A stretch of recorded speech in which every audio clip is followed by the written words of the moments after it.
What's your philosophy on happiness? There's like less than 20 people in the world, right, that have it? Yeah, there's 15 people in the world. What would you say is the most difficult part of having your condition? Hello, I'm Andrew Hales. I'm here with Dylan. He has MDP Syndrome. He's over in Scotland. Thanks for being here, man. And thanks for having me. Thank you so much.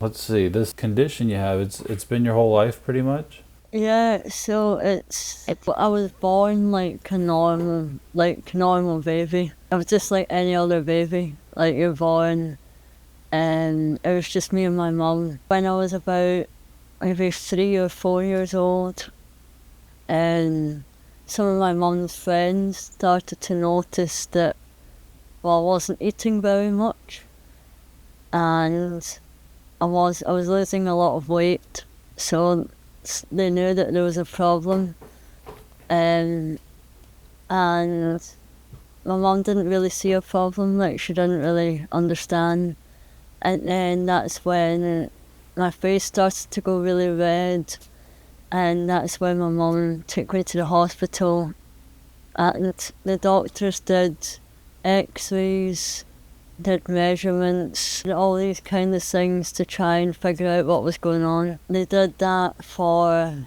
10 years. Damn. Which was just mind-blowing, yeah. Yeah. Your face was going red, like, out of nowhere when you were 4? And that's kind of what instigated her to bring you to the hospital? You know, it's not like just like when you get ill, it's like really red, like fully red. So it's like you really start to see the actual what's going on. But like no one really fully understands, like, because it happened really unexpectedly. Like, yeah, the doctors tried so many things to try and figure out.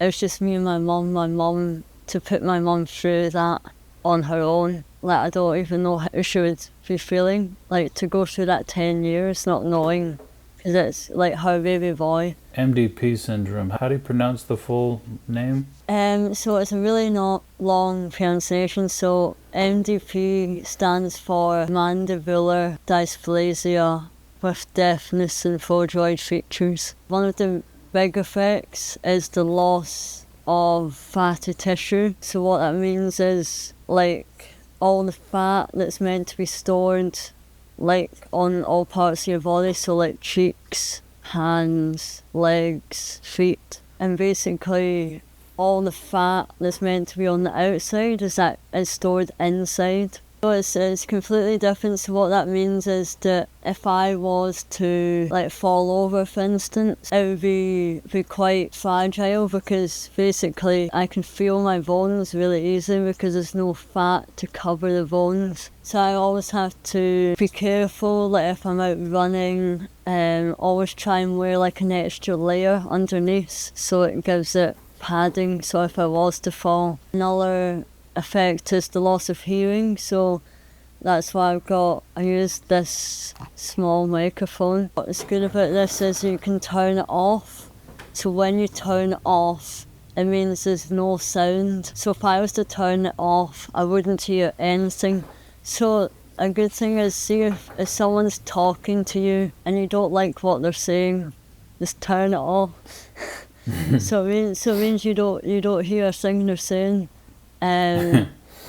Yeah, so it's quite good. It's quite good for that. What would you say is the most difficult part of having your condition? I think it's the lack of awareness. There's like less than 20 people in the world, right, that have it? Yeah, there's 15 people in the world. There are times where you think, oh, like, why does this happen? And then there's other reasons, well, like, they knew that I was like strong enough to handle it. So it's kind of like, when I look out my window, there's always stars in the sky. So you're always looking at the star and you're saying to yourself, well, if I was given something that's like difficult, why not think of that in a positive way and try and not think about it? So I think when I was younger, because I used to hide myself away, and now I realised that there's no point hiding away, because otherwise people won't see you for who you are. If everyone was the same, then it would be just really boring. It's good that everyone like has a different story to tell to the world. How do you stay motivated? What's your philosophy on happiness? Like, I've noticed that sometimes that it is okay to like not be okay. There's going to be days where you think, oh, I can't keep going, and it's been a really tough day, and what can I do to help stay motivated and help stay happy? And I think that's why I do dance and why I do photography, is that those two things connect together. So like dance and photography are really good because with dance you're connecting with people and you're showing people how you like to move your body, and you're also moving your body in a way that you're expressing your emotions and feelings and you're trying to let it out.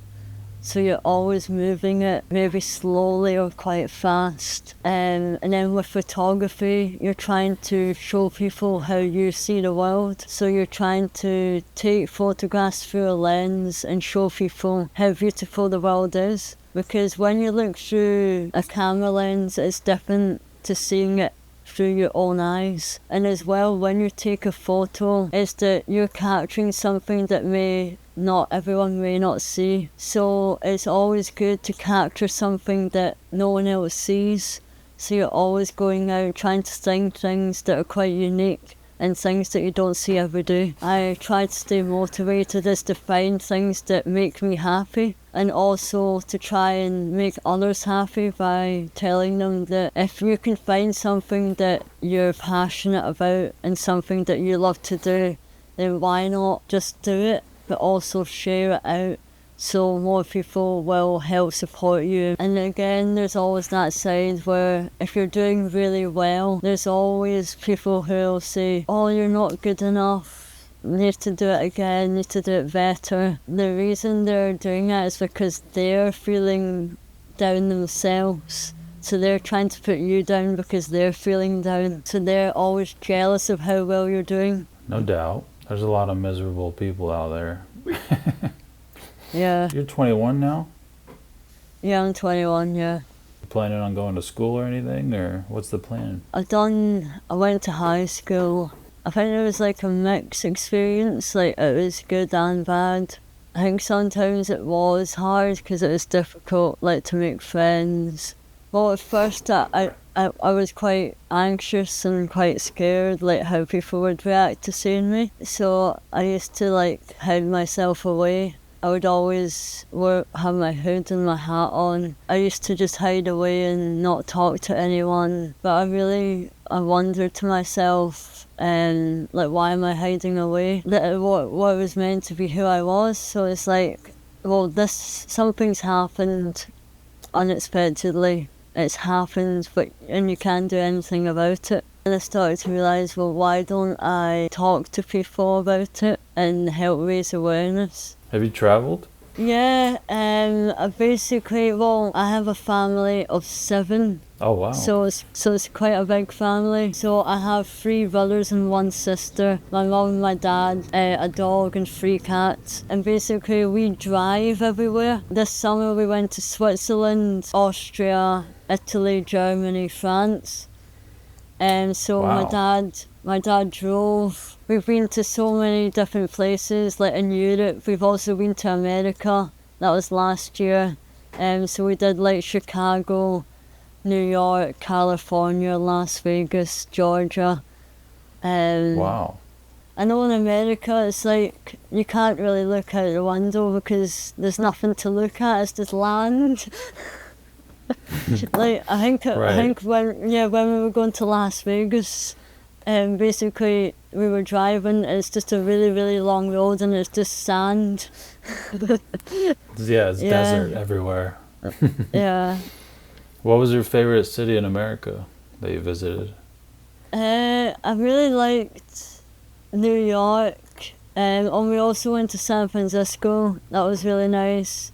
And just again seeing the really tall buildings. Like we stayed in a hotel on like 300th floor or something, and you could see the skyline. It was amazing. And then there was also and like going out for pizza, like the pizza in New York, when you get a pizza, it's massive. You pick up a bit of pizza, all the cheese slides off. So it's like you go to eat it and all the cheese slides off. But it's amazing. And also when we went out for pizza, it's not just like one of those restaurants where there's like you're talking, there's like live music on. And also when we were eating dinner, we were at this table and there was a table right in the centre, and this lady was doing like tap dancing, like really close, and I thought she was gonna like accidentally kick someone or something. And so it's like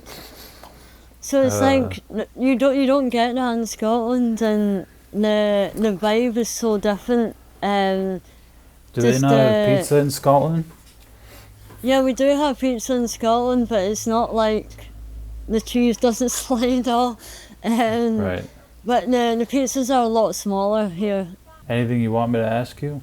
I feel that like not everyone has like the chance to share their story. So I feel that for some people, like they might be too shy, or they might not feel confident to speak out. And I feel that I always try and encourage people to have that self-confidence to speak out, and to always be proud of who you are, and to always have that self-love. The most important thing is to accept who you are, but also to love who you are. When you're out and about, is to try and surround yourself with people who love you and support you. What's your favorite movie? What has recently just came out is Deadpool and Wolverine. Yeah. And it's just came out, and it was really good. And I think it has the humour and it has the laughter, so it's really funny. Yeah. Yeah, Channing Tatum was like the funniest part in that movie. Just his crazy accent that he had. He's like I forgot that character's name, but. Have you watched it? Yeah, I saw it a couple days ago. Yeah, do you know the bit when Deadpool was trying to find Wolverine, and like he has to go through all the dimensions, and you know the bit when Deadpool goes into this bar, and Wolverine's sitting at the table at the bar, and then he said, right, was Wolverine, and then Wolverine gets off the stool and he's actually tiny. Yeah, that was like the first dimension he goes through. Yeah, he's actually like 5 or 4'5" or something. Yeah, it's funny, all the different universes. One last question: What are you sick of answering? What do you wish people stopped asking you? A lot of people on social media go, why were you born like this? So it's like that type of question, or why can't you change the way you look? And so it's kind of questions that are really, like, they really make you think, and it's questions that you can't really answer. Thank you everyone for listening. Let us know what you think about all this in the comments. Check out Dylan's stuff in the description, and I'll see you next week. Thank you.